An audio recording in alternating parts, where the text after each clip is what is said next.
Assalamualaikum warahmatullahi wabarakatuh.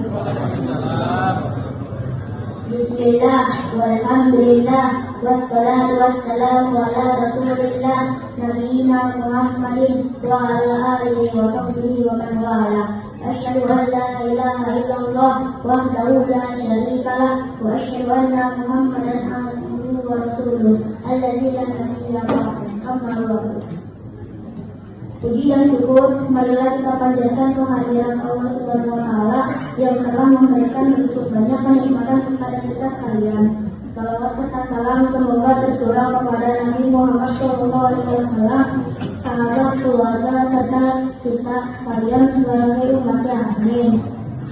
Bapak-bapak, ibu-ibu jamaah salat Isya dan tarawih yang dimuliakan Allah, sebelum kita mulai pelaksanaan Ramadan salat tarawih, ada beberapa pengumuman yang akan kami sampaikan mewakili pengurus Masjid Al-Amin.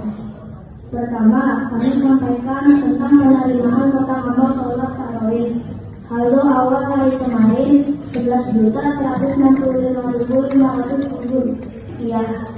Penerimaan dari kotak amal salat tarawih hari kemarin, hari Jumat tanggal 29 Maret 2024 Masehi atau 19 Ramadan 1444 Hijriah, yaitu sebesar Rp724.000. Pengeluaran sebesar Rp850.000. Saldo malam ini Rp11.039.500. Terima kasih kami ucapkan kepada para pemberi infak dan sedekah. Semoga amal ibadah Bapak Ibu sekalian mendapatkan pahala yang berlipat ganda dari Allah Subhanahu wa Ta'ala. Amin. Berikutnya kami sampaikan bahwa pada malam ini yang kita sebagai penceramah dan yang salat tarawih adalah Ustaz Soleh Sarjana Agama dari Al-Amin. Alhamdulillah beliau sudah ada di tengah-tengah kita. Marilah kita mulai rangkaian ibadah salat tarawih kita. Untuk itu kepada Ustaz Soleh Sarjana Agama berkenan kiranya untuk mulai ceramahnya. Demikian pengumuman yang dapat kami sampaikan. Terima kasih atas perhatiannya. Dari Taufik wal Hidayah. Wassalamualaikum warahmatullahi wabarakatuh. Dewan Hamidawati yang berbahagia, soimat jamaah Masjid Al-Amin, sholat tarawih, sholat isya dan tarawih yang dimuliakan Allah Subhanahu wa Ta'ala.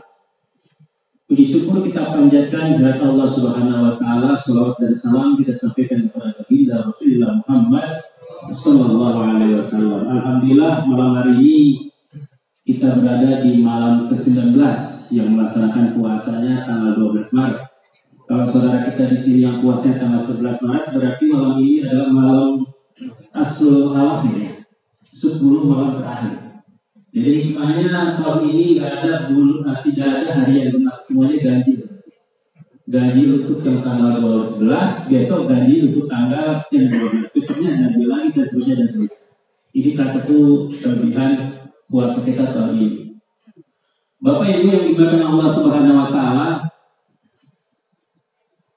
di malam-malam 10 terakhir biasanya sebagian masjid jamaahnya banyak gitu. Ya, termasuk Al-Amin ya, alhamdulillah. Kalau dirapatkan 3 saudara Bapak mereka iktikaf di dalam masjid. Pertanyaannya, kenapa di malam 10 terakhir kaum muslimin iktikaf di dalam masjid? Jawabannya kemungkinan salah satunya adalah karena saudara-saudara kita, termasuk kita di sini, karena kita ingin mendekatkan diri kepada Allah Subhanahu wa Ta'ala. Betul nggak? Iya. Jadi dalam rangka kita mendekatkan diri kepada Allah Subhanahu wa Ta'ala, di malam 10 terakhir ini kita gunakan untuk iktikaf di masjid. Ya. Kalau kita ingin mendekatkan diri kepada Allah Subhanahu wa Ta'ala, ada beberapa hal yang perlu kita lakukan untuk mendekatkan diri kepada Allah Subhanahu wa Ta'ala. Yang pertama, komitmen bersyahadat. Yang kedua, pengakuan dosa. Yang ketiga, berdoa kepada Allah Subhanahu wa Ta'ala. Berdoa untuk mencari ridhonya. Karena kalau orang mendapat ridho Allah, balasannya adalah surga. Betul? Yang kedua, kita berdoa kepada Allah Subhanahu wa Ta'ala agar kita terhindar dari murkanya Allah Subhanahu wa Ta'ala. Karena kalau orang dapat murkanya Allah, balasannya neraka.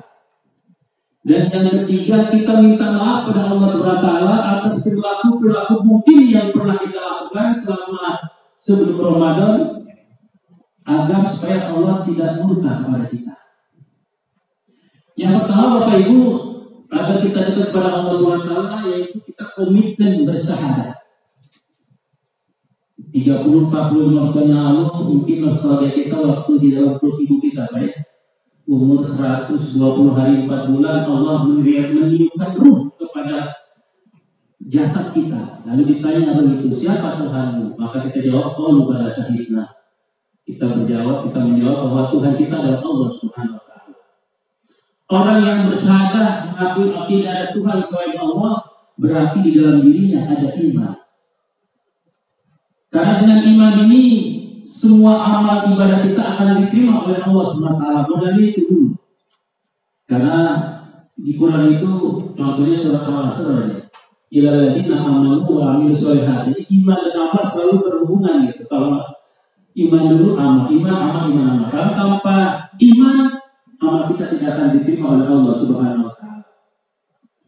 Termasuk ibadah tarawih gitu. Termasuk ibadah puasa. Ibadah puasa yang kita lakukan sebulan 30 atau 29 hari, kalau nggak tanpa iman kayaknya nggak kuat. Karena ada orang sama-sama sahur dalam keluarga, pas siangnya makan Indomie, ada yang masuk warung kopi. Nggak hanya orang tua, murid juga ada sama seperti itu. Mungkin anak kita walau gitu ya. Paling di situ ada PlayStation, sebelahnya warteg ya. Jadi habis capek main PlayStation, mau minum ke warteg. Itu bisa terjadi, Pak. Jadi kalau orang puasa tanpa iman, rasanya kita nggak kuat. Makanya Allah katakan dalam surah Al-Baqarah yang sama-sama kita hafal, ya ayyuhalladzina amanu. Allah tidak mengatakan ya ayyuhalladzina aslamu. Hai orang-orang Islam, tapi hai orang-orang yang beriman. Karena orang Islam belum tentu beriman, tapi orang yang beriman sudah pasti Islam ya. Termasuk kita alhamdulillah. Termasuk sholat tarawih, Pak. Sholat tarawih itu juga kalau dari landas iman, rasanya kita malas ke masjid, Pak. Apalagi udah buka, udah mau isak nih. Yang enak kan sholat dulu, gitu, lihat TV, main HP, sebelum itu gitu kan ya, apa gitu. Ini udah isak nih. Kalau nggak dasar iman, rasanya kita nggak ada masjid. Walaupun alhamdulillah di sholat di masjid kita ini hanya 11 rakaat.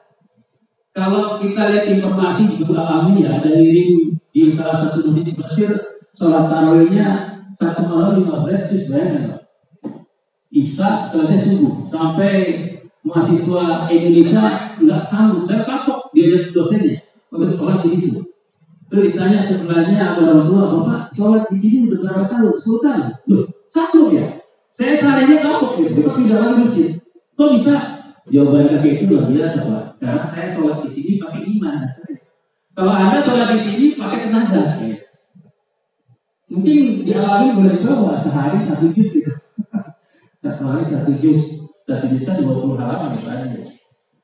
Berarti sekitar sehalaman itu 2 halaman setengah. Kira-kira yang sholat di Amin masih sebanyak ini enggak sih? Kalau sehari 1 juz, jangan tinggal 5 halaman doang gitu. Masuk aja menjadi 6 jumlahnya. Ya, karena kalau sekali lagi nggak didasar iman luar biasa. Imamnya panjang aja, kadang-kadang kita nggak jebur ya. Di depan ada jam ya. Wah, di 9 selesai. Bisa lewat, panjang mati. Padahal imam bacanya 1 surat 2 ayat, 3 ayat, lebih dari 3 ayat aja kita udah wah panjang tulisnya. Apalagi yang muda jadi imam, wah ini nggak beres, panjang urusannya. Tapi kalau dia pendek, sedang banget kita alhamdulillah, bacanya pendek gitu. Walaupun anak muda ngertiin ya. Besok-besok undang lagi yang begini nih. Alhamdulillah setengah 9 selesai. Ya, itu yang 11 rakaat. Apalagi yang tadi pakai besar gitu di sholat tarawih. Sekali lagi kalau ini nggak dilihat dari iman, rasanya kita nggak kuat sholat tarawih walaupun 11 rakaat. Itu yang pertama. Yang kedua, oh iya, saya agak lupa kan. Jadi yang tadi saya sebutkan itu semuanya telah diajarkan oleh baginda Rasulullah SAW dalam zikir dan doanya. Salah satunya asyhadu an la ilaha illallah astaghfirullah as'aluka ridwal jannah wa a'udzubika min sakhatika wa nar wa innaka aqul di belakang. Kita semua berapa. Jadi komitmen bersyahadat pengakuan dosa, berdoa kepada Allah, semuanya ada dalam doa tadi dan zikir. Yang pertama bersyahadat, yang kedua astagfirullah dalam diri tadi. Astagfirullah. Kita minta ampun kepada Allah SWT. Alhamdulillah kita masih hidup di bulan Ramadan ini. Kalau enggak ada bulan Ramadan, rasanya dosa kita sulit untuk diampuni oleh Allah SWT. Ini keberkahan bulan Ramadan. Kalau seandainya gitu ya, Allah turunkan catatan buku amal perbuatan kita dibagi satu, menurut saya nih. Dari halaman 1 sampai halaman terakhir kita membuka satu persatu, alhamdulillah setiap lembaran dosa kita ada di situ. Makanya pantas kalau kita selalu selalu bisa kita ini selalu berzikir, minta ampun kepada Allah Subhanahu Wa Taala. Astagfirullahaladzim, seperti itu. Terus yang berikutnya, as'aluka ridhoka wal jannah. Kita minta kepada Allah ridhonya. Hanya ridhonya Allah ini kan rahasia, Pak. Kita nggak tahu ridho Allah itu terhadap perbuatan yang kita kerjakan yang mana. Ya, siapa tahu malam hari ini sholat tarawih yang ke-19 atau ke-20 dari ceramah saya ikhlas datang ke sini gitu. Allah ridho, Pak. Ya Allah, kalau udah Allah ridho, itu balasannya jannah, surga. Artinya apa? Sekecil apapun perbuatan kita, yang mahdoh maupun gairah mahdoh, intinya ikhlas kerjaannya. Siapa tahu dari semua perbuatan itu Allah ridho aja satu, insya Allah balasannya surga. Contoh, Imam Ghazali, salah satu penulis kitab Ihya Ulumuddin yang terkenal kitabnya itu. Hafal Quran, sholatnya luar biasa. Ketika meninggal dunia, Pak, ketemu dengan muridnya bermimpi, ternyata gurunya itu mendapat tempat yang mulia di sisi Allah. Ditanya oleh muridnya, ya Syekh, apa rahasianya dapat kedudukan di surga tempat yang luar biasa ini? Apakah Anda memang penulis buku, penulis kitab, atau hafal Quran, sholat tahajud tiap malam? Ternyata Imam Ghazali masuk surga gara-gara ketika dia menulis kitab ada lalat, Pak, nempel di tintanya, nggak diusir sama Imam Ghazali. Karena saking hausnya itu lalat, dihirup tintanya Imam Ghazali, kue enak yang dipakai Imam Ghazali, dibiarkan saja sama Imam Ghazali. Perbuatan kecil diikhlas gitu. Lalu Allah ridho, gara-gara ridho seperti itu, Allah masukkan Imam Ghazali ke dalam surga yang lebih tinggi. Padahal karyanya sampai sekarang dipakai oleh orang-orang kita di luar maupun di dalam negeri, apalagi mahasiswa. Ridho surga rasanya. Lalu wa'udzubika min sakhatika wa nar. Kita minta dari Allah SWT perlindungan dari murkanya Allah. Kalau orang dapat murkanya Allah, balasannya neraka. Murkanya Allah juga rahasia, nggak tahu kita. Di mana murkanya Allah? Kadang-kadang mohon maaf, kita sering bicara sama teman gitu ya. Yuk, sholat di masjid yuk. Sholatnya nomor 2. Benar nggak? Sholat nomor 2 kan? Iya, saya sering ngomong gitu nih sama teman. Sholat nomor 2. Iya, Islam, dalam rukun Islam sholat nomor 2. Yang pertama syahadat, yang kedua sholat. Tapi khawatir gara-gara kita canda seperti itu, melalui sama teman, Allah murka gitu. Karena pelecehan perintah Allah terus kita ngomong sama teman gitu. Sholatnya nomor 2. Kita khawatir gara-gara kita ngomong seperti itu, bercanda, Allah murka terhadap apa yang kita ucapkan. Ini kalau juga jangan sampai ini terjadi sama kita. Yang terakhir, jangan bikin kepada Allah SWT yang dibikin oleh Rasulullah, Allahumma innaka afuwwun tuhibbul afwa fa'fu anna. Ya Allah, sesungguhnya Engkau Maha Pemaaf dan Engkau suka kepada pemberi maaf, maka maafkan aku, maafkanlah saya. Gitu. Bapak Ibu, kalau dosa yang Allah ampunkan kepada kita, belum tentu catatan yang di buku tadi itu terhapus, Pak. Itu saya lihat di dalam beberapa kamus bahasa Arab, salah satu Al-Huruf Al-Lughawiyah, terus kemudian produk Al-Fazil Quran, di situ dikatakan ada kata-kata ampun. Jadi kata-kata ampun di situ, Bapak, kalau seandainya kita selalu minta maaf pada Allah dengan zikir tadi, Allahumma inna afuwwun tuhibbul afwa fa'fu anna, gitu ya, sebelum kita masuk sholat duduk maghrib itu kan, itu kan doa mustajab gitu. Kita baca zikir ini, kita selalu minta maaf sama Allah SWT, maka di dalam kamus tadi dikatakan tidak hanya dosa, Pak, yang diampuni sama Allah, kan udah minta tadi, tapi catatan-catatan yang tadi di buku tadi juga dihapus sama Allah SWT. Kalau udah dosanya diampuni sama Allah, catatan-catatan kita di buku yang Allah berikan nanti pada kita dihapus, maka nggak salah kata Nabi selesai Ramadan, orang-orang tersebut yang melaksanakan bulan Ramadan yaumil waladat hukumu, seperti bayi yang baru dilahirkan, nggak punya dosa. Kenapa? Karena dosanya diampuni sama Allah. Lalu catatan yang disebut tadi sudah dihapus juga sama Allah SWT. Karena kalau nggak dihapus Pak, itu walaupun dosanya sudah diampuni sama Allah SWT, tidak langsung masuk dalam surga. Maka dia melalui mizan, timbangan, dihisap oleh Allah SWT. Tapi kalau sudah dihapus, diampuni dosanya, dihapus catatannya, maka orang itu langsung masuk dalam surga Allah SWT. Mudah-mudahan kita yang hadir malam hari ini termasuk setelah Ramadan, kata Nabi, yaumil waladat hukumu, seperti bayi yang baru dilahirkan. Ini saja Bapak yang dapat saya sampaikan. Makan boleh pakai selasi, cukup sekian dan terima kasih. Assalamualaikum warahmatullahi wabarakatuh. Waalaikumsalam. Mohon maaf, kita tolong anda. Terima kasih. Assalamualaikum warahmatullahi wabarakatuh.